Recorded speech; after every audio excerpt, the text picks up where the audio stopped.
बैठ जाओ नीचे। हेलो, हाँ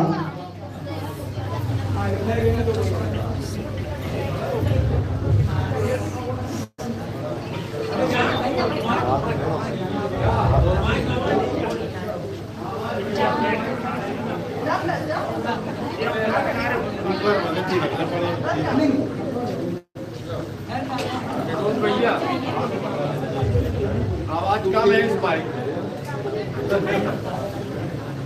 हेलो,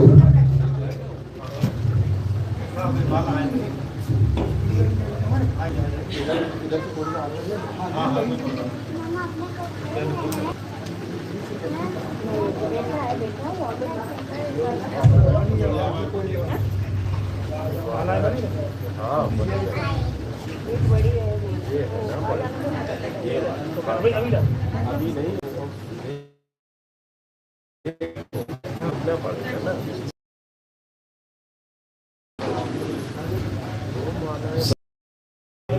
आवाज ठीक करो भाई। साहेब बंदगी सलाम करो। हाँ, साहेब बंदगी सलाम और साहेब बंदगी सलाम। कोई नहीं पतला पर लाओ थोड़ा सा आवाज में, गूंज कम करो। साहेब बंदगी सलाम, साहेब बंदगी सलाम। ठीक ही करो। साहेब बंदगी सलाम। तो आज थोड़ी आवाज तेज करो, थोड़ा कम तीखी करो, गूंज कम रखो। साहेब बंदगी सलाम, साहेब बंदगी सलाम। ठीक है चलो। तो आज परमपिता परमात्मा की अपार कृपा से जिला औरैया में ये सत्संग होने जा रहा है। बहुत बड़े भाग हैं उन जीवों के जो अपने पूरे जीवन में एक बार भी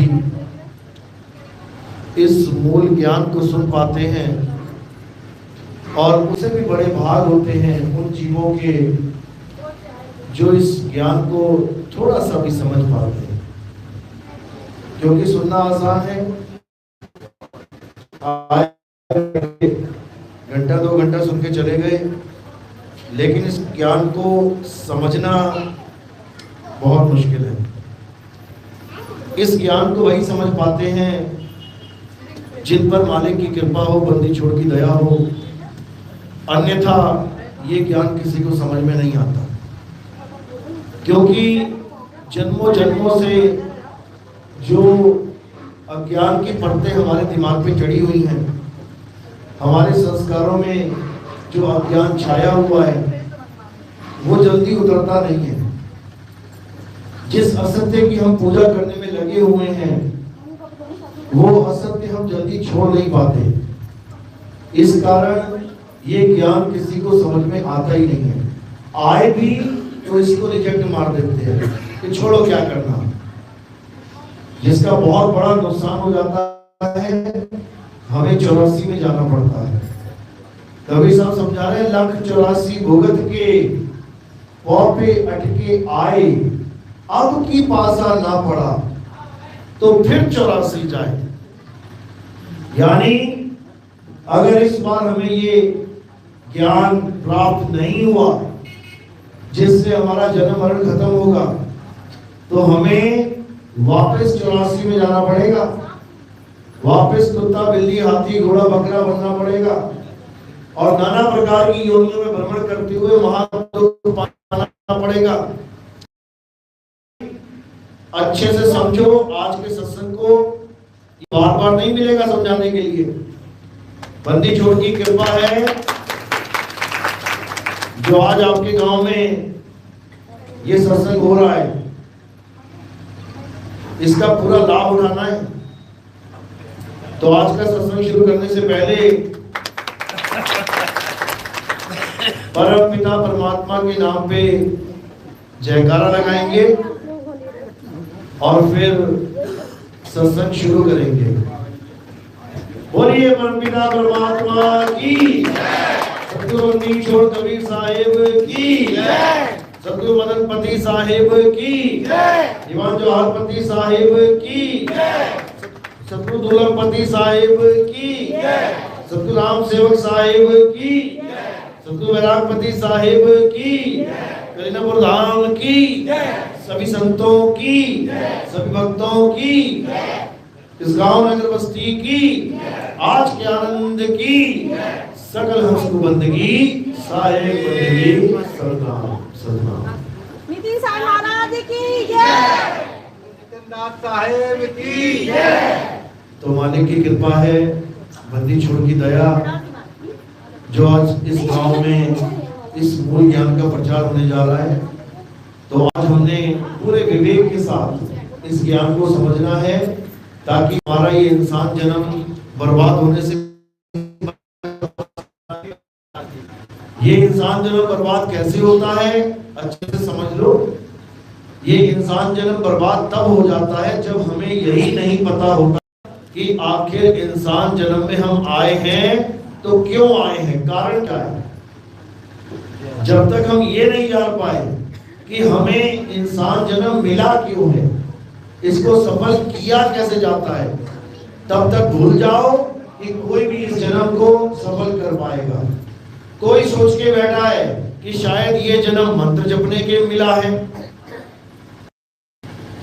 कोई सोच के बैठा है शायद ये जन्म पूजा पाठ करने के लिए मिला है, कोई सोच के बैठा है शायद ये जन्म तीर्थ मूर्त को पूजने के लिए मिला है, बड़े बड़े तीर्थों में जाने के लिए मिला है, शायद ये जन्म कोई पहाड़ परिक्रमा करने के लिए मिला है, कोई नदियों की परिक्रमा करने के लिए मिला है, शायद ये जन्म नमाजें पढ़ने के लिए मिला है, 5 वक्त की नमाज पढ़ लो तो जन्म सफल हो जाएगा। कोई सोचता है कि शायद ये वाहिगुरु वाहिगुरु जपने के लिए मिला है, कोई सोचता है शायद ये ईसाइयों के यहाँ जाके प्रेयर करने के लिए मिला है, ईसा मसीह की पूजा करने के लिए मिला है। ये सब जितना भी मैंने बताया ये सब ज्ञान तो है, लेकिन अधूरा ज्ञान है। ज्ञान हम इसको कहेंगे क्यों? क्योंकि हमारे संस्कारों में जुड़ा हुआ है। हिंदू का लड़का मंदिर जाएगा, मुसलमान का लड़का मस्जिद जाएगा, सिख का लड़का गुरुद्वारे जाएगा, ईसाई का लड़का अपने चर्च में जाएगा। ये ज्ञान तो हमें संस्कारों द्वारा, माता पिता के द्वारा, गुरुजनों के द्वारा मिल ही जाता है, अपने अपने समाज में मिल ही जाता है। लेकिन ये इंसान जन्म क्यों मिला है? हिंदू को भी मिला है, मुस्लिम को मिला है, सिख को मिला है, ईसाई को मिला है। इसको कैसे सफल किया जाए? पूजा पाठ तो अपनी अपनी तरीके से कर लिया सबने। सोचता है जो मंदिर नहीं जाएगा वो मुक्त नहीं हो पाएगा, मुसलमान सोचता है जो नमाज नहीं पढ़ेगा वो मुक्त नहीं हो पाएगा, ईसाई सोचता है जो चर्च नहीं जाएगा वो मुक्त। सब अपना अपना हिसाब किताब लगा के बैठे हुए हैं, सब अपनी अपनी भक्ति को आगे करके बैठे हुए हैं। लेकिन असल में इन चारों में से कोई भी उस मूल बात को, मूल तत्व को नहीं जान पा रहा है कि आखिर हमारा जन्म इंसानी जन्म मिला है तो क्यों मिला है, ये इंसानी जन्म मिलने का कारण क्या है। इनमें से एक भी उस बात को नहीं समझ पा रहा। लेकिन खुशी की बात यह है कि हर ग्रंथ में वो मूल भेद छुपा हुआ है, वो असली भक्ति छुपी हुई है, बस उसको उजागर करने वाला कोई चाहिए। हिंदुओं के ग्रंथ में, गीता सबसे बड़ा ग्रंथ है हिंदुओं का, उसमें बता रखा है कि हमें इंसान जन्म मिला है तो करना क्या है। मुसलमानों के ग्रंथ में, कुरान में बता रखा है कि हमने आखिर करना क्या है। ईसाइयों के ग्रंथ में, बाइबल में बता रखा है कि इंसान जन्म सफल कब होता है। और सिखों के ग्रंथ में, श्री गुरु ग्रंथ साहिब में ये बता रखा है कि जन्म मरण से मुक्ति होगी तो कैसे होगी।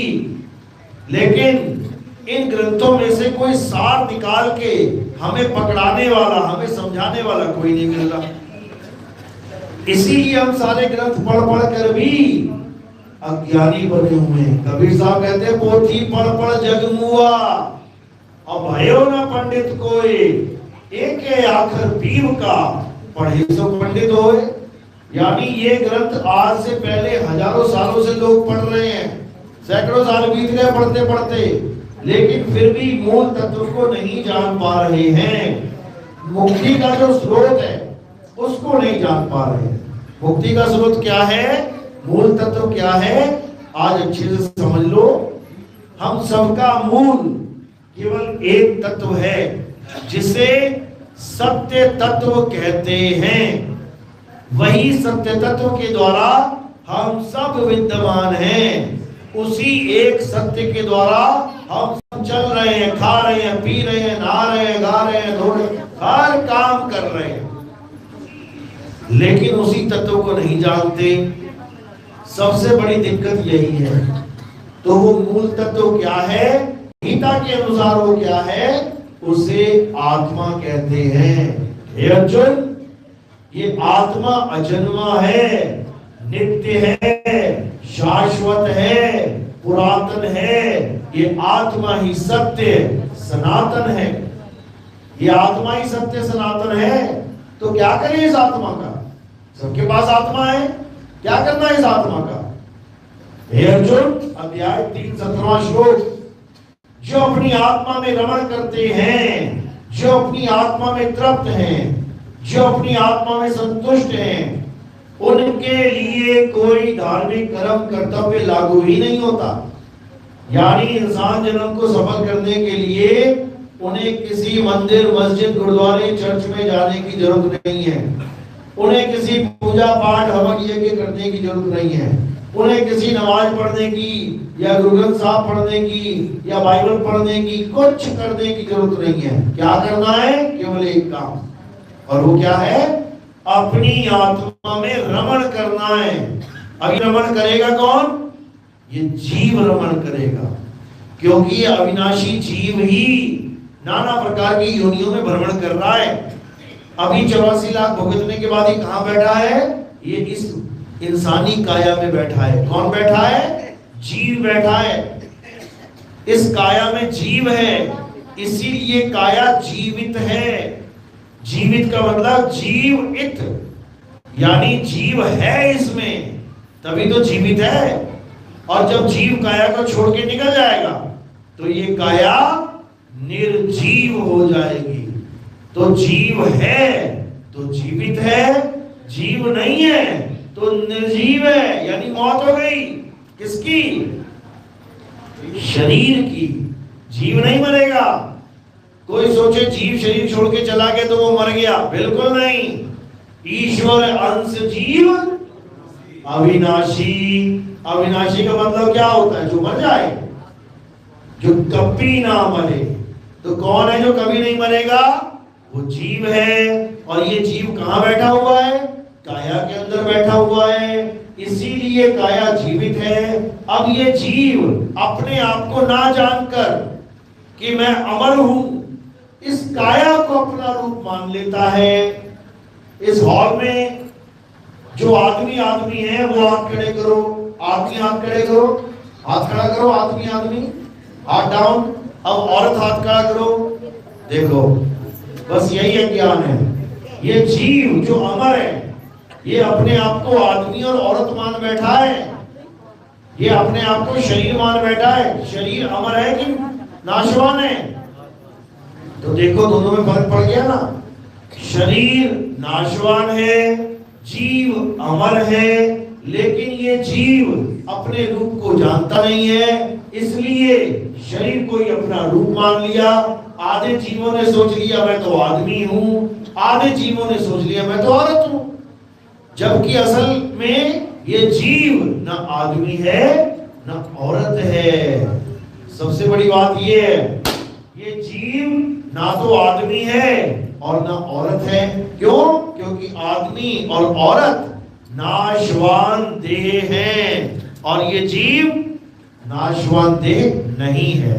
इसीलिए बार बार समझाया जा रहा है कि जब तक तुम उस अविनाशी को नहीं जानोगे तब तक तुम्हारा कल्याण नहीं होगा। अब किसको जानना है ये समझ लो।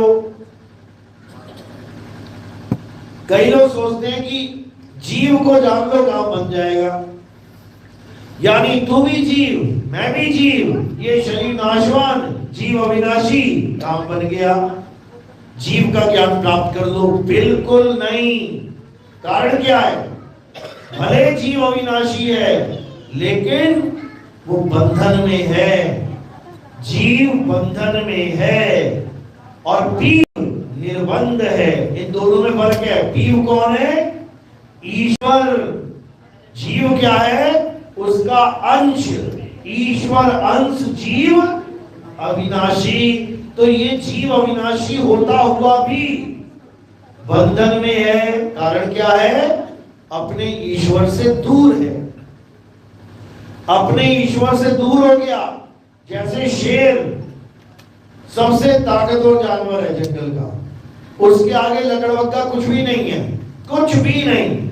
लेकिन अगर शेर का बच्चा लकड़बग्गों के बीच फंस जाए तो क्या होगा? तो हारेगा, मारा जाएगा वहां पे। इसी प्रकार ये जीव अपने पीव यानी अपने पिता को छोड़कर इस तीन लोक में आ गया है। अब इसकी चक्री चला रखी है काल भगवान ने। इस जीव को नाना प्रकार की योनियों में भ्रमण करवा रहा है। कभी कुत्ता, कभी बिल्ली, कभी हाथी, कभी घोड़ा, कभी नाली का कीड़ा, कभी कुछ कभी कुछ। और ये जीव बेचारा अमर होता हुआ भी बार बार नाशवान देह के चक्कर काट रहा है, सुखी और दुखी हो रहा है। करे तो करे क्या? तो अब क्या करना है? अब इसे अपने असली परम पिता परमात्मा की शरण में जाना है। अभी तक ये किसकी शरण में बैठा था? ये नाशवान भगवानों की शरण में बैठा था। कोई भी भगवान का लो, देखो उसका इतिहास, कब पैदा हुए, कब उनका नाश हुआ शरीर का, उसी की पूजा चल रही है। जबकि जीव को किसकी पूजा करनी है? आत्म देव की पूजा करनी है, जिसकी पूजा हर संत ने, हर साधु ने, हर ग्रंथ ने जिसकी महिमा गाई है, उस आत्म देव की पूजा करनी है। कृष्ण जी जिसकी महिमा गाते गाते थक गए, आत्मा की ही महिमा गाई है उन्होंने। आप देखो गीता उठा के, हर जगह आत्मा का ज्ञान दिया है। यहां तक कि अर्जुन को भी संदेशा दिया कि अगर तुम सत्य को पाना चाहते हो, अगर तुम आत्मा का ज्ञान प्राप्त करना चाहते हो तो क्या करो? अध्याय 4 34वां श्लोक, हे अर्जुन, अगर तुम सत्य को प्राप्त करना चाहते हो तो ऐसे गुरु की शरण में जाओ जिसने अपनी आत्मा को जान लिया है। जिसने अपनी आत्मा को जान लिया है वही तुम्हें तुम्हारी आत्मा का ज्ञान प्राप्त करवा सकता है। उसके अलावा और कोई नहीं जो तुम्हें मुक्ति प्रदान करवा सके। उस गुरु को क्या बोला गया? तत्वदर्शी संत। तत्वदर्शी संत क्या होता है? हे अर्जुन, इस दुनिया में दो प्रकार के तत्व हैं, एक नाशवान तत्व और एक अविनाशी यानी सत्य तत्व। यानी एक असत्य और एक सत्य तत्व। असत्य क्या है? जो बनता और बिगड़ जाता है। ये सारी काया माया, जितने शरीर तुम्हें दिखाई दे रहे हैं, चाहे तुम्हारा शरीर, चाहे देवताओं का शरीर, चाहे पितरों का शरीर, चाहे भूतों का शरीर, प्रेतों का शरीर, कोई भी शरीर, देवताओं का कुछ भी, ये सब नाशवान है, ये सब असत्य तत्व हैं। ये सब बनते और बिगड़ाते हैं, ये पल पल बदलते हैं। जैसे तुम छोटे से थे जब पैदा हुए, धीरे धीरे शरीर बड़ा होता गया, आज 5-6 फुट का हो गया। आगे जाके ये सुंदर शरीर बूढ़ा होने लग जाएगा, बूढ़ा होते होते हड्डी का ढांचा रह जाएगा। ये बदल रहा है पल पल, यानी ये हमारा स्वरूप नहीं है, ये सत्य नहीं है, ये माया का झूठ का पसारा है जिसे हमने अपने सिर पे रख लिया है कि मैं ये शरीर हूं, बस यही अज्ञान है। तो ये नाशवान तत्व है। अविनाशी क्या है? हे अर्जुन, अविनाशी केवल एक है और उसे आत्म तत्व कहते हैं। वो ना तो कभी बनता है और ना ही उसका कभी नाश होता है। वो कभी बदलता नहीं, वो सदा एक रस रहता है। उसको समझना है, और जो उस आत्म तत्व को समझ जाएगा उसका जन्म मरण का रोग खत्म हो जाएगा। तो कैसे जानेंगे आत्म तत्व के बारे में? जब हमारे जीवन में ये जपी तपी सन्यासी, ये पूजा पाठ कराने वाले, हवन यज्ञ कराने वाले, इनसे परे तत्वदर्शी संत हमारी शरण में आए, हम उसकी शरण में जाएंगे, वो हमारे जीवन में जाएगा आएगा, तब समझना कि हमारा कल्याण हुआ, नहीं तो ऐसे ही धक्के खाते निकल जाएंगे। तो तत्वदर्शी संत जब हमारे जीवन में आते हैं तो हमें किसका ज्ञान कराते हैं? हमें उस परम तत्व का ज्ञान कराते हैं, जिसको प्राप्त करने के बाद हम ये काया नहीं रह जाते, हमारा ये स्वरूप नहीं रह जाता। क्यों? क्योंकि झूठे में ही, मिथ्या में ही हमने इसको अपना रूप मान लिया। जब तत्वदर्शी संत आ जाता है तो तुम्हें आत्मा का बोध कराता है। आत्मा यानी वो तत्व जिसको ना तो कोई बना पाया और ना ही उसको बिगाड़ा जा सकता है, और वो आत्मा हम सब में विराजमान है। ऐसा एक भी शरीर नहीं, ऐसा एक भी घट नहीं जहां पे वो आत्मा विराजमान नहीं है। सब घट मेरा साइया, सुनी सेज न कोई, बलिहारी व घट की, जिस घट प्रगट होए। कबीर साहब समझा रहे हैं, एक भी ऐसा शरीर नहीं है, एक भी ऐसा घट नहीं है जहां पर वो आत्मा विद्वान नहीं है, तभी ये शरीर चल रहा है। अगर वो आत्मा का कनेक्शन ना हो तो ये चल नहीं सकता, ये गिर जाएगा। इसलिए अगर ये शरीर चल रहा है तो आत्मा के सहारे ही चल रहा है। इसीलिए सारे शरीरों को चलाने वाली उस आत्मा का ज्ञान चाहिए। उसके बाद ये भ्रम खत्म हो जाता है कि मैं राम जी की पूजा करूं, या मैं श्याम जी की पूजा करूं, या मैं हनुमान जी की पूजा करूं। बोलने वाले बोल भी देते हैं कि भाई भगवान एक है।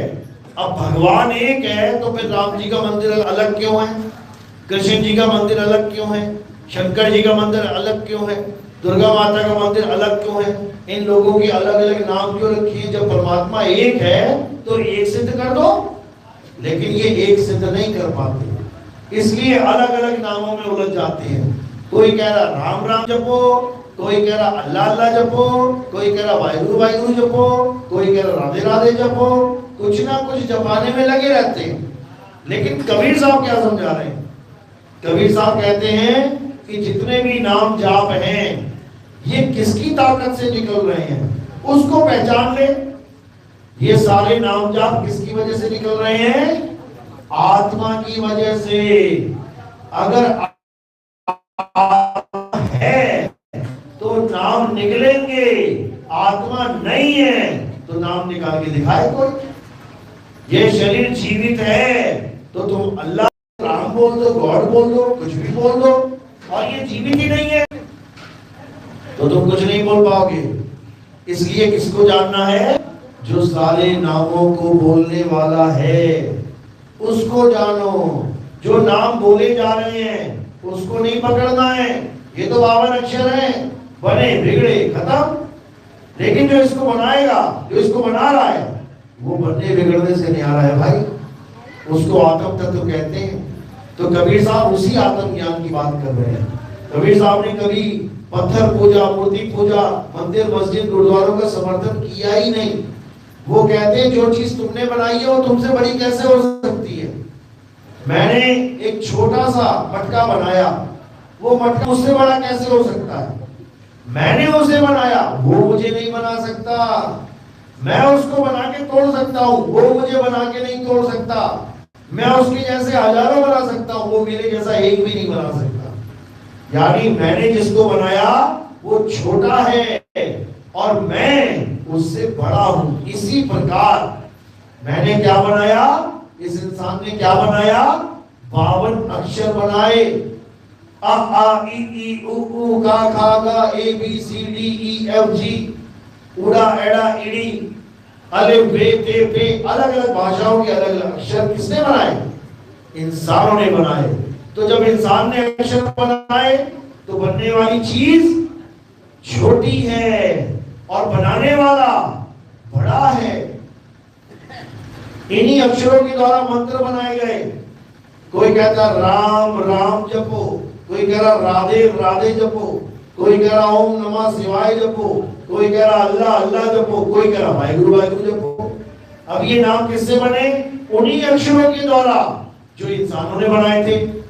उन्हीं अक्षरों को जोड़ तोड़ के इन्होंने लिया रा मा आकर डंडा लगा दिया। ये कहां से आया अक्षर? उसी इंसान ने बनाए थे। तो इंसान बड़ा कि अक्षर? इंसान बड़ा है, फिर उन अक्षरों से मंत्र बन गए। अब इंसान अपने आप को जान नहीं पाया, इसलिए मंत्रों को बड़ा मान के बैठ गया कि शायद ये मंत्र जपूंगा तो मेरी मुक्ति हो जाएगी, शायद वो मंत्र जपूंगा तो मेरी मुक्ति। ऐसा कोई मंत्र इस दुनिया में है ही नहीं जो तुम्हें मुक्त कर सके, क्योंकि सारे मंत्र तुमने ही बनाए हैं। खुद से बनाई चीज तुमसे बड़ी कभी नहीं हो सकती।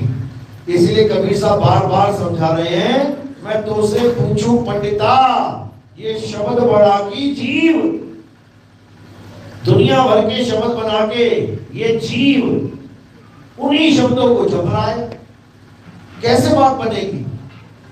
कभी बात नहीं बनने वाली। इसलिए उन 52 अक्षरों को छोड़ के क्या करना है? उस आत्म अक्षर को जानना है, जो आत्म अक्षर बनने बिगड़ने से परे है। और ये 52 अक्षर, ये अक्षर खिल जाएंगे, वो अक्षर इनमें नहीं। जो असली नाम है परमात्मा का, वो किसी इंसान के द्वारा नहीं बनाया जा सकता। समझ लो क्यों? क्योंकि इंसान केवल अक्षर बना सकता है, अक्षरों के द्वारा नाम बना सकता है, तत्व नहीं बना सकता। और परमात्मा का नाम स्वयं तत्व है। तत्व कोई नाम नहीं है कि केवल नाम उसका नाम है, यानी कोई अक्षर उसका नाम है, बिल्कुल नहीं। जब इंसान नहीं था इस दुनिया में तो कोई अक्षर नहीं था, इंसान नहीं बनाए। इंसानों से भी पहले जब दुनिया नहीं थी तब भी कोई अक्षर नहीं था। तब परमात्मा का क्या नाम था? तब परमात्मा का नाम किसने रखा? ये तो जब आदमी आ गया दुनिया बनने के बाद, इसने पढ़ना लिखना स्टार्ट कर दिया, इसने अक्षरों की खोज कर दी। अक्षर बनने के बहुत बाद जाकर ये भगवानों के नाम बने हैं, ये मंत्र बने हैं। लेकिन ये आत्मा तब भी थी जब ये संसार नहीं था, ये मंत्र नहीं थे, इंसान नहीं था। और ये आत्मा तब भी रहेगी जब संसार नहीं रहेगा, ये इंसान नहीं रहेगा, ये मंत्र जंत्र नहीं रहेंगे, क्योंकि ये आत्मा अटल सत्य है। इस आत्मा को कोई कुछ नहीं बिगाड़ सकता। तो यही कबीर साहब बार बार आत्मा का ज्ञान समझाने के लिए हमें बता रहे हैं कि इससे पहले कि तुम्हारी मृत्यु आ जाए, इससे पहले कि तुम्हें शरीर छोड़ना पड़ जाए, तुम्हें क्या करना है? बस एक काम करना है, अपनी आत्मा को जान लो। और जैसे ही तुम अपनी आत्मा को जान लोगे तब क्या हो जाएगा? तुम ये पहचान जाओगे कि तुम शरीर नहीं आत्मा हो। और जैसे तुम ये जान लोगे कि मैं एक आत्मा हूं, उसी वक्त तुम अमर हो जाओगे। अमर। अभी तुम अमर क्यों नहीं हो? कोई अमर है क्या? अमर कोई नहीं है, एक भी नहीं है। कोई अमर है तो हाथ खड़ा कर दो। एक अमर है, दो अमर है यहाँ पे, बस दो ही अमर है, तीन है, चार पांच, और कोई? अपने चेले सारे हमारे, चिंता मत करो, एक ना मरेगा। असल में सारे ही अमर हैं। अभी तुम्हें समझाया ईश्वर अंश जीव, तो अविनाशी का मतलब क्या होता? मर जाएगा। तो तुम जीव हो कि नहीं हो परमात्मा के? तुम सब जीव हो, तो जीव अमर है कि नहीं है? तो तुम अमर हो कि नहीं हो? अब तुम मुंडी हिला दो, सब अमर हो तुम लोग। तुम इस गलत फहमी में बैठे हो कि मैं तो औरत हूं, पक्का मरूंगी, मैं तो आदमी हूं, पक्का मरूंगा। जिस दिन तुमने ये भी मान लिया ना कि मैं जीव हूं, तो तुम क्या हो गए? अमर हो गए। अमर ईश्वर अंश जीव अविनाशी, अमर हो गए। अमर तो हो गए लेकिन मुक्त नहीं हुए। क्यों?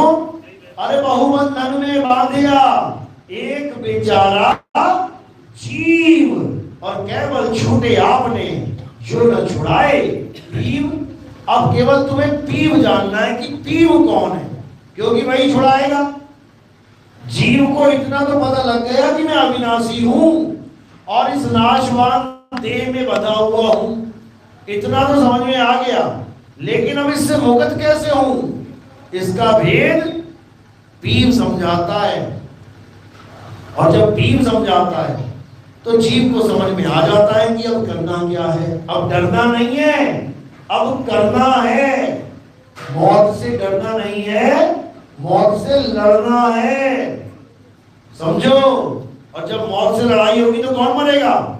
तुम मर जाओगे, तुम अमर हो, तुम्हें मार नहीं सकती हो मौत, तुम्हें मार नहीं सकती। मौत की भी मौत हो जाएगी, मौत की भी मौत हो जाएगी, तुम नहीं मरोगे। इसलिए कबीर साहब ने समझाया, हम ना मरिब मरिब संसारा, हमको मिला यावन हारा। तो गुरु क्या करता है? गुरु तुम्हें तुम्हारा सच्चा स्वरूप लखा देता है, और जब तुम अपना सच्चा स्वरूप लख लेते हो तब क्या हो जाता है? तब तुम अमर हो जाते हो। इसीलिए कबीर साहब कहते हैं, अमर करूं सतलोक पठाऊं, ताते बंदी छोड़ कहां।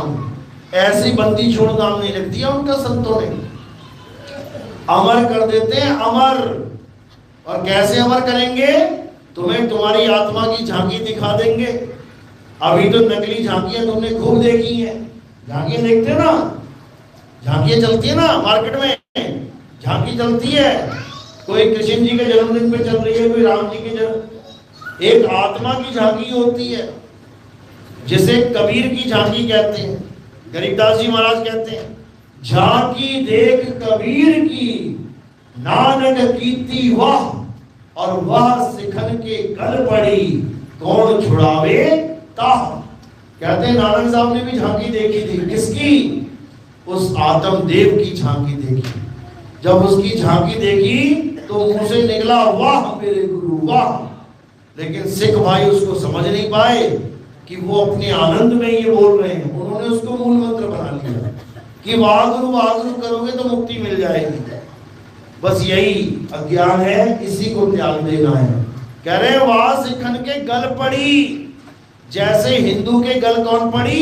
राम पड़ी। मुसलमानों के गल कौन पड़ी? अल्लाह पड़ी। वैसे ही सिखों के गल कौन पड़ गई? वाह पड़ी। यानी हर धर्म वाले किसी ना किसी नाम को लेके अपने आप को मुक्त मान रहे हैं कि ये नाम जप लेंगे मुक्त हो जाएंगे। कहते हैं वाह सिखन के गल पड़ी कौन छुड़ाए ताह। यानी हिंदुओं से राम राम कौन छुड़वाए, मुसलमानों से अल्लाह अल्लाह करना कौन छुड़वाए, सिखों से वाहिगुरु वाहिगुरु करना कौन छुड़वाए, ईसाइयों से ईसा ईसा करना कौन छुड़वाए? ये कोई ना छुड़वा सकता। ये केवल वही छोड़ेगा जिसको आत्म तत्व चाहिए।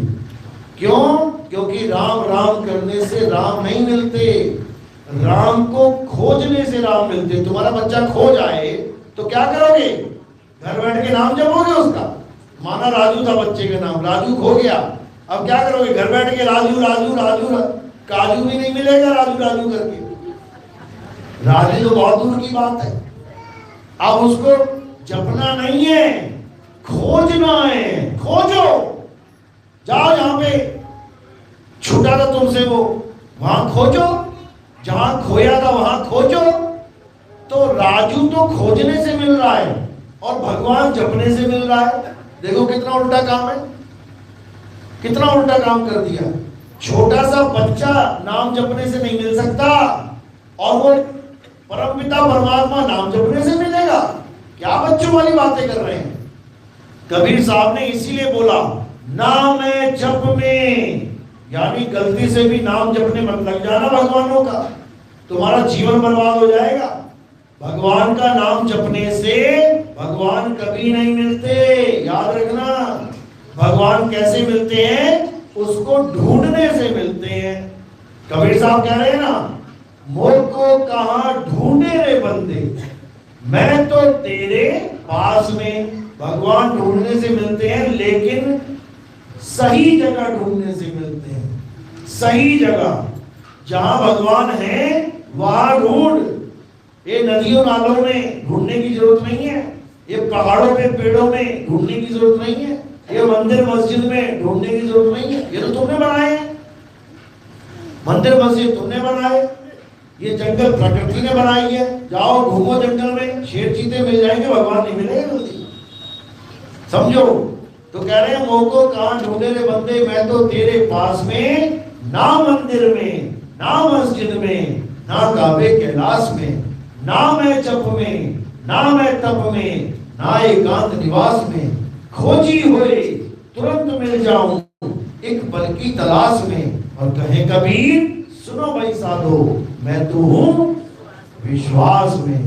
यानी जब गुरु मिल जाएगा तब तुम्हें वो एक पल में ज्ञान दे देगा, एक पल में। खोजी होए तुरंत मिल जाऊं एक पल की तलाश में। यानी गुरु वो होता है जो एक पल में तुम्हें ज्ञान समझा दे, एक पल में परमात्मा की तलाश खत्म करवा दे, उसका भेद बता दे, वो कहाँ रहता है। उसके बाद पूरे विश्वास के साथ आपने भक्ति कर ली। इसी को साहिब ने समझाया। वस्तु कहीं ढूंढे कहीं, कैसे लागे हाथ, गुप्त वस्तु तब मिले, भेदी लीजे साथ, भेदी लीना साथ में, दीनी वस्तु लखाए। अरे कोटि जन्म का पंथ था, पल में पहुंचा जाए। पहुंचा दिया पल में। एक पल में ज्ञान होता है, एक पल में कि परमात्मा कहाँ है। उसके बाद भक्ति चालू होती है। लेकिन यहाँ पर वो लोग भक्ति चालू करके बैठे जिन्हें पता ही नहीं परमात्मा कहाँ है। कोई आंखें बंद करके त्रिपुटी में ध्यान लगा के बैठा है, कह रहा है यही मिलेगा परमात्मा। बताओ, यहां घुस गया परमात्मा आके तुम्हारे माथे में। कबीर साहब समझा रहे हैं, अरे निज मन करत जहां टकुराई, सो नैनन पिछवाड़ा है, कर नैनो दीदार महल में प्यारा है। कहते तुम्हारा अपना निज मन जहां पर बैठा है, क्या स्वरूप लेके? ज्योति स्वरूप लेके। दोनों आंखों के बीच में एक ज्योत जग रही है। ये पंडित जी टीका क्यों लगाते हैं यहाँ पे? लेडीज बिंदी क्यों लगाती है यहाँ पे? पता है कारण? ये माथे पे क्यों लगाती बिंदी? कारण क्या है? क्योंकि यहाँ पर तुम्हारा मन विराजमान है। ये आज्ञा चक्र कहते हैं इसको। ये आज्ञा चक्र है, यहीं से सारी आज्ञा चलती है। इस संसार में तुमने क्या करना है, क्या नहीं करना है। और ये आज्ञा देने वाला कौन है? तुम्हारा मन। सुबह सर्दी में तुम सो रहे हो, मम्मी ने 10 बार बोल दिया उठ जा बेटा, उठ जा, उठ जा बेटा, उठ जा। मम्मी के कहने में बेटा नहीं उठेगा। किसके कहने में उठेगा? जब उसका मन कहेगा। जब जैसी मन कहेगा उठ के बैठ जाएगा। अब नहाना है कि नहीं नहाना है, मन से पूछना पड़ेगा। मन कह रहा है नहा ले तो नहाना पड़ेगा। मन कह रहा है नहीं नहा तो भैया ठंड लग रही है आज नहीं नहाता। समझ लो। अब साबुन कौन सा लगाओगे? मन पसंद, जो मन को पसंद है। मन ही कहेगा ये वाला उठा, ये वाला लगा रहे हो। किसके कहने पे? मन के कहने पे। बाहर आए, मम्मी ने पूछा हाँ चाय पिएगा कि कॉफी? मन कर रहा है चाय बना दो। ये मन जो कर रहा है वही तो मान रहे हैं। 100 कपड़े पड़े हैं अलमारी में, लेकिन कौन सा उठा के पहनोगे? जो मन कर रहा है। तो ये मन कहाँ बैठा है तुम्हारा? ये बैठा है यहाँ पे, इंगला पिंगला सुषमना के बीच में ये मन बैठा है। इसी मन का स्वरूप क्या है? बाबा नानक समझाते हैं, मन तू ज्योत स्वरूप है, अपना मूल पहचान।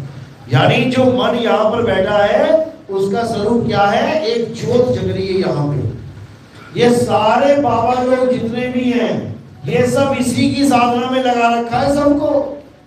यानी मन का ही गुलाम बना रखा है सबको, मन की साधना में अटका रखा है सबको। अब इस मन का खेल कौन खत्म करेगा?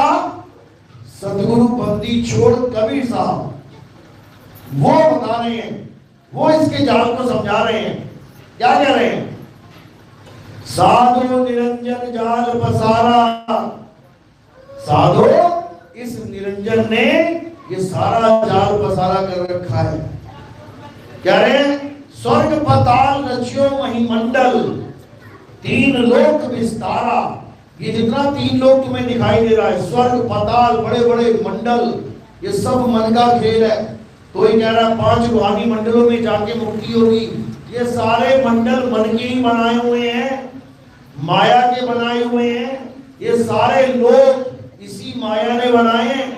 शिवलोक, गोलोक, पितरलोक, भूतलोक, भवलोक, ये लोग, वो लोग, सारे लोग इसी माया का खेल है। यहां तक कि इसने नकली सतलोक, अलखलोक, अगमलोक, अनामी लोक, अकय लोक बना रखे हैं। बच्चे तो बच्चे कहां जी, ये बचने वाला नहीं है। लेकिन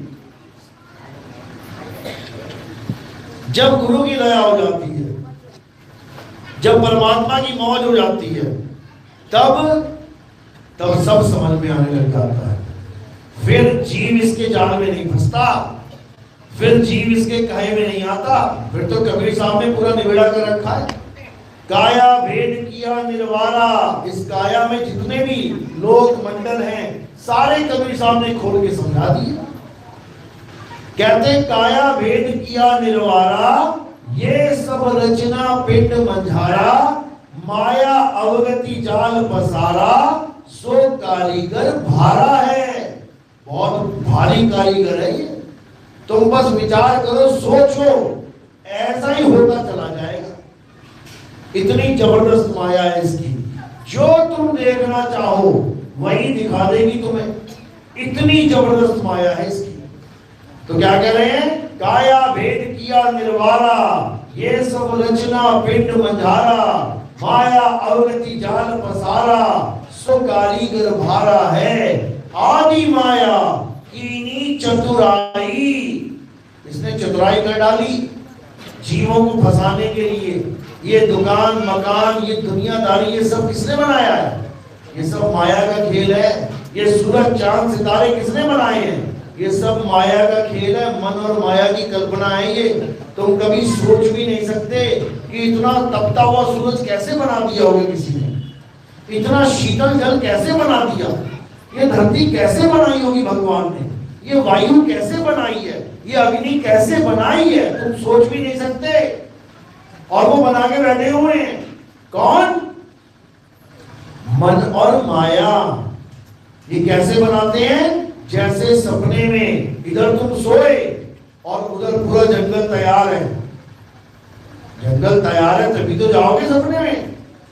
इधर तुम सपने में गए, उधर मकान दुकान महल तैयार है। सपनों में मकान दुकान नहीं दिखते क्या? इधर तुम सपने में गए, उधर तुम्हारे माँ बाप भाई बहन सपने में तैयार हैं। तुम जा रहे हो, लड़ रहे हो, बोल रहे हो, खा रहे हो, पी रहे हो, नाच रहे हो। ये सारी दुनिया एक और किसने पैदा कर दी सपने में? किसने पैदा कर दी ये दुनिया सपने में? यही मन और माया का खेल है। तुम्हें 1 सेकंड लगाएगी, वो पूरा लोक तैयार कर देगी। तुम विचरण करते जाओ, तुम्हें और छोड़ नहीं मिलेगा। तुम्हें क्या लग रहा है इस दुनिया से कोई बाहर निकल सकता है? कहां बैठे हो तुम लोग? पता है कहां बैठे हो? तुम जेल में बैठे हो इस वक्त। ये मत सोचना ये कोई तिहाड़ जेल की बात कर रहा हूं मैं। ये 3 लोक की जेल बात कर रहा हूं। ये 3 लोक की जो जेल है, नीचे धरती, ऊपर आसमान और बीच में हम सब बैठे हुए हैं, जेल है ये। कबीर साहब समझा रहे हैं 3 लोक एक जेल है, पाप पुण्य 2 जाल, सारा जग भोजन बना, खाने वाला काल। यानी जितने भी ये जीव बैठे हुए हैं, आदमी औरत दादा पोता भाई बहन माँ बाप, ये सब काल का ग्रास बनेंगे एक दिन। ये सब मारे जाएंगे। जितने चेहरे तुम्हें दिखाई दे रहे हैं सब मुर्दा हो जाएंगे एक दिन। कौन मारेगा इन्हें? किसकी दुश्मनी है इनसे? भरा पूरा परिवार छोड़ के एक जीव चला जाता है, किस कारण? कौन है जो उसको खत्म करने में लगा है? कौन है जो पूरे पूरे परिवारों को नष्ट करने में लगा है? यही 3 लोक का मालिक अलग निरंजन है। कबीर साहब बार बार समझा रहे हैं अलख निरंजन महा अन्यायी, अलख निरंजन धर धर जीव खाई।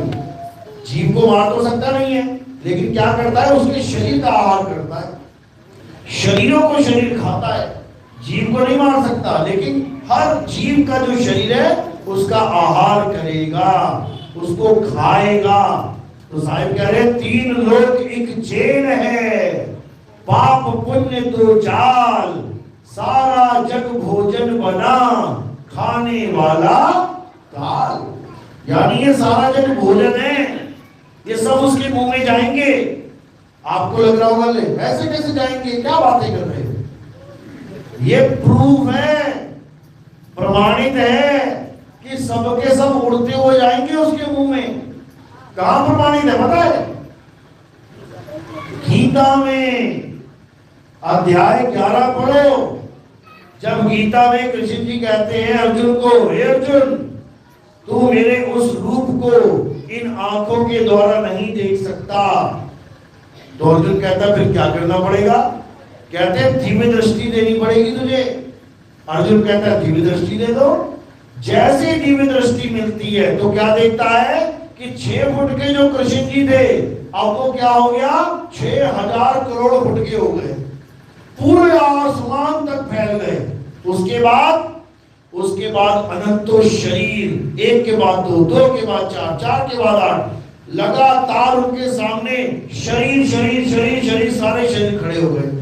विराट रूप की बात कर रहा हूं, देखा है ना टीवी में, पूरा विराट रूप ले लिया। उसके बाद बड़े बड़े मुंह खुलते हैं, उसमें से आग निकल रही है, ज्वाला निकल रही है। उसके बाद सारी दुनिया के जीव उड़ते हुए उसके मुंह में जा रहे हैं। उसके बाद दूसरी तरफ से निकलते जा रहे हैं, इधर मरते जा रहे हैं, इधर से पैदा होते जा रहे हैं।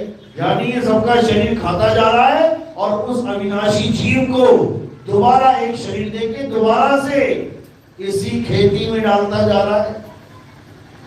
जैसे किसान बीज बोता है, फसल लेता है और फिर बीज को सेव कर लेता है दोबारा डालने के लिए, यानी एक चक्र चला रखा है उसने। ऐसे ही काल ने भी एक चक्र चला रखा है, जन्म मरण चक्र। यानी तुम्हें बार बार पैदा करना, तुम्हें बार बार मारना, ये उसका चक्र है। और इस चक्र से कोई नहीं निकल सकता, कोई नहीं। कौन निकल सकता है? बस एक वो जीव निकल सकता है जो इस चक्रव्यूह को तोड़ना जान जाए। तो साहिब समझा रहे हैं, काल चक्र चक्की चले, बहुत दिवस और रात, अगुन सगुन 2 पाट ले, तावे जीव पिसात। ऐसा नहीं है कि ये जीव इस दुनिया से भागने की तैयारी नहीं करता है, लेकिन फंस जाता है। कहां फंस जाता है? अगुन सगुन 2 पाट ले, तामे जीव पिसात। अगुन सगुन क्या है? यानी कभी वो सरगुण भक्ति करने लग जाता है शरीरों की, और कभी वो निर्गुण भक्ति करने लग जाता है निरंकार की। तो कभी साकार, कभी निराकार, कभी साकार, कभी निराकार, इसी में उलझ पुलझ के अपना जीवन बर्बाद कर लेता है। तो कबीर साहब क्या समझाते हैं? सरगुण निर्गुण दोनों से न्यारा, और जानेगा कोई जानन हारा। यानी अब ना तो साकार की पूजा करनी है और ना ही निराकार की। तो किसको जानना है? उसको जानना है जो दोनों को जानता है, जो साकार को भी देख रहा है, निराकार को भी देख रहा है। वो कौन है? वो जीव है। तो उस जीव का असली स्वरूप क्या है, उसे जानना है। उसका असली स्वरूप आत्म देव है। यही जीव पूर्ण भक्ति करके, सत भक्ति करके आत्म देव हो जाता है। आत्म देव, इसी को साहिब ने बोला है गरीबदास जी महाराज जी की वाणी में। क्या कहते हैं? कोटि तो ब्रह्मा भय और कोटि भय ईश, साहिब तेरी बंदगी से ये जीव हुए जगदीश। यानी जब सच्चा गुरु मिल जाता है, जब सच्ची बंदगी मिल जाती है, तो ये जीव किसी और की पूजा करना छोड़ देता है। ना राम जी, ना श्याम जी, ना हनुमान जी, ना माता जी, ना अल्लाह, ना वाहिगुरु, ना गॉड, ये किसी और की भक्ति करना छोड़ देता है। फिर क्या करता है? अपने सत्य स्वरूप को जानता है, फिर अपने आप को पहचानता है कि मैं कौन हूं। और जब इसका जवाब मिलता है उसे कि वो कौन है, तो क्या जवाब आता है? जो तू सो हम, यानी जैसा तू वैसे हम, यानी परमात्मा में और इसमें कोई भेद नहीं रह जाता। इसी को गुरु ग्रंथ साहब में बोला गया है, तो ही मोही, मोही तो ही अंतर कैसा, कनक कटिक जल तरंग जैसा। जैसे सोने का बिस्कुट और सोने का कड़ा, दोनों में सोना है लेकिन फिर भी अलग अलग दिखाई दे रहे हैं, यानी अलग अलग होता हुआ भी एक है। जैसे जल तरंग, यानी समुद्र और उसके ऊपर तरंग एक है कि अलग अलग है? अलग अलग होती हुई भी एक है, केवल अवस्था का फर्क है। यानी जीव तब तक जीव है जब तक अपने आप को शरीर मान रहा है, तब तक ये जीव है। अज्ञानता का नाम जीव है। जब तक ये जीव मान के बैठा है कि जड़ और चेतन ये दोनों सत्ताएं अनादि हैं, तब तक ये जीव ही बना रहेगा। इसको कोई मुक्त करने वाला पैदा नहीं हो सकता। यानी जब तक हमारा शरीर और हमारा जीव, जब तक हम इन दोनों को अटल सत्य यानी अनादि मान के बैठे हैं, तब तक हमारी मुक्ति नहीं हो सकती। अब क्या करना है? अब जीव को अब असली स्वरूप जो उसका है उसमें धारण करना है, और इस काया को, चेतन जड़ को मिथ्या मानना है। इस संसार जड़ को एक सपना मानना है। बोला भी गया है, उमा कहूं मैं अनुभव अपना, सत हरि भजन जगत सब सपना। अब कह तो दिया लेकिन मान कौन रहा है? अरे शंकर जी भी कह रहे हैं, वो भी नहीं जान पा रहे हैं कि मैं सपने में जी रहा हूं की असलियत है। शंकर जी की घरवाली है कोई? कौन है? उमा सपने में मिली थी कि सत्य में है? सपने में भी। अरे जगत सब सपना, जब जगत सपना है तो पार्वती जगत में मिली थी कि कहीं और मिली थी? जगत में मिली थी। हिमालय पर्वत जगत में है कि कहीं और है? जगत में है। हम और तुम जगत में है कहीं और है? जगत में है। राम जी पैदा हुए थे अयोध्या में, अयोध्या जगत में है कि बाहर है कहीं? जगत में है। तो ये सारे सपने में ही तो पैदा हो रहे हैं, सपने में ही एक दूसरे से मिल रहे हैं, सपने में ही शादियां हो रही है, सपने में ही बच्चे हो रहे हैं। सत्य कौन जान रहा है? और इसी सपने की कहानियों को हम सत्य मान के बैठे हैं, जबकि वो कह रहे हैं उमा कहूं मैं अनुभव अपना, सत हरि भजन जगत सब सपना। तो सपने में दिखने वाली चीज सपना ही होती है, सत्य नहीं होती है। तो ये जितना जगत तुम्हें दिखाई दे रहा है, सूरज चांद सितारे धरती आकाश पाताल, राम जी कृष्ण जी हनुमान जी ये जी वो जी, जितने भी जी हैं ये सब सपना है, ये सब सपना है। तो सपने से परे क्या है? सत्य हरि भजन। अब ये क्या है? ये सपने से परे की वस्तु है जो तुम कभी सोच भी नहीं सकते, क्योंकि सपना असत्य है और हरि भजन सत्य है। लेकिन वो है क्या? वो सपने की वस्तु नहीं है। ये सारे नाम मैंने दीवार पे लिख दिया, राम, अल्लाह, वाहिगुरु, गॉड, ये सारे नाम मुझे कहां दिखाई दे रहे हैं? सपने में। तो सपने में दिखाई देने वाली चीज सपना ही होती है। ये सारे अक्षर मुझे कहां सुनाई दे रहे हैं? आ आ ई ई का खा गा ए बी सी डी उड़ा एड़ा ई, कहां सुन रहे हैं? सपने में। तो ये सपना ही तो है। ये सारे मंदिर मस्जिद गुरुद्वारे चर्च मुझे कहां दिखाई दे रहे हैं? सपने में। तो सपने में झूठी तो दिख रहा है, सत्य क्या है? सत्य है आत्मा। किसने देखी आत्मा सपने में? हाथ खड़ा करो। आत्मा किसने देखी आज तक? आत्मा सबके पास है, एक भी ऐसा नहीं जिसके पास आत्मा नहीं है, एक भी बंदा। लेकिन आत्मा है कैसी, ये कोई नहीं जानता। ये केवल वही जानेगा जिसको ऐसा गुरु मिल गया जो अध्याय 3 17वां श्लोक वो भक्ति करवा दे। कौन सी? अपनी आत्मा में रमण करना है, रमना है उसमें।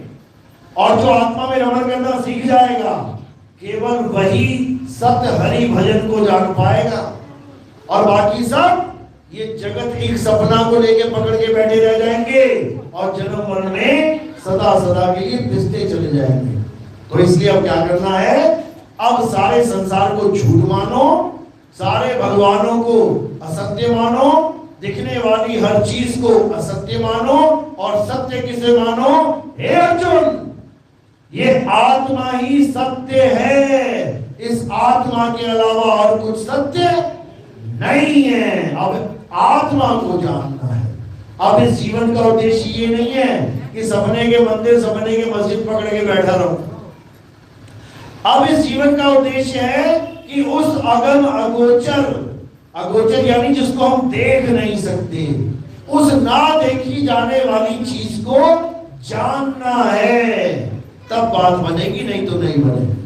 बात समझ में आ रही मेरी? कि हवा में जा रही है? किस किस के समझ में आ रही है? आप खड़ा करो जरा। बहुत अच्छी बात है, बहुत बढ़िया, बहुत बढ़िया, बहुत बढ़िया। कब तक याद रखोगे मेरी बात? आज या कल भी, परसों तक? अभी रामनवमी आ गई ना, अभी गणेश चतुर्थी आ गई, सब भूल जाएंगे आत्मा फात्मा क्या थी, जाने दो। सब मंदिरों के आगे खड़े मिलेंगे, उसी सपने को देख रहे होंगे, उसी मूर्ति को पूज रहे होंगे जिसको अभी तक जड़ जड़ जड़ जड़ करते आ रहे थे। वही जड़ सबसे बड़ हो जाएगी। लेकिन ऐसा नहीं करना है भाई। सत्य को जानो, आत्मा सत्य है। आत्मा के द्वारा ही सारी मूर्तियों को आकार दिया जाता है। क्या मुर्दा कभी मूर्ति बना सकता है? कभी नहीं। कौन बना रहा है? जीवित आदमी। जीवित किसकी वजह से है? जीव की वजह से है। जीव किसका अंश है? ईश्वर का अंश है। तो ईश्वर को जानो, आत्म देवी ईश्वर। तो आज का सत्संग यही समाप्त करते हैं। और अब आरती का समय। आरती किसकी करते हैं हमारे यहाँ? हमारे यहाँ किसी फोटो, कैलेंडर, किसी पत्थर की मूर्ति की आरती नहीं होती है। हमारे यहाँ आरती होती है आत्मा की। अब आत्मा कहां से पकड़ के लाए आरती के लिए? कहीं से लानी पड़ेगी क्या? मेरे पास आत्मा है कि नहीं है? बस, थैंक यू। इसी आत्मा की पूजा होती है, इसी आत्मा की आरती होती है।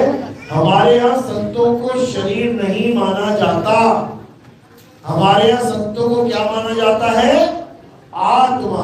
कबीर साहब समझा रहे हैं, संत हमारी आत्मा, हम संतन के जीव, और संतन हम में रवि रहे, जीव माखन में घिउ। तो संतों की आरती कैसे होती है समझ लो। आत्मा की आरती कैसे होती है? एक एक करके आएंगे। ये फूल मेरे सिर के ऊपर रख देंगे। सिर के ऊपर क्यों रखा? क्योंकि पैर के अंगूठे से लेके सिर की चोटी तक ये क्या दिख रहा है? नाशवान देह। और हमने आरती किसकी करनी है? अविनाशी आत्मा की।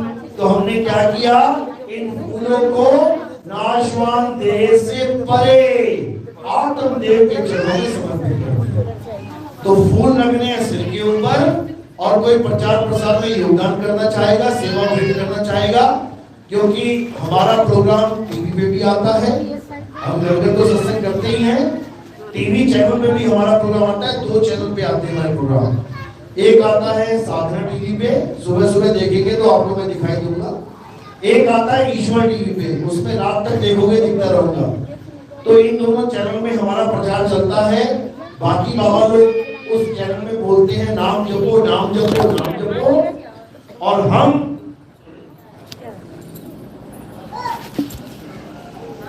हम क्या बताते हैं? नाम छोड़ो, नाम छोड़ो, नाम छोड़ो और आत्मा से खुद को जोड़ो, तब कल्याण होगा, नहीं तो नहीं होगा। चलो तो आज का सत्संग यही समाप्त करते हैं। बोलिए परम पिता परमात्मा की जय, साईं बुद्ध की सतनाम।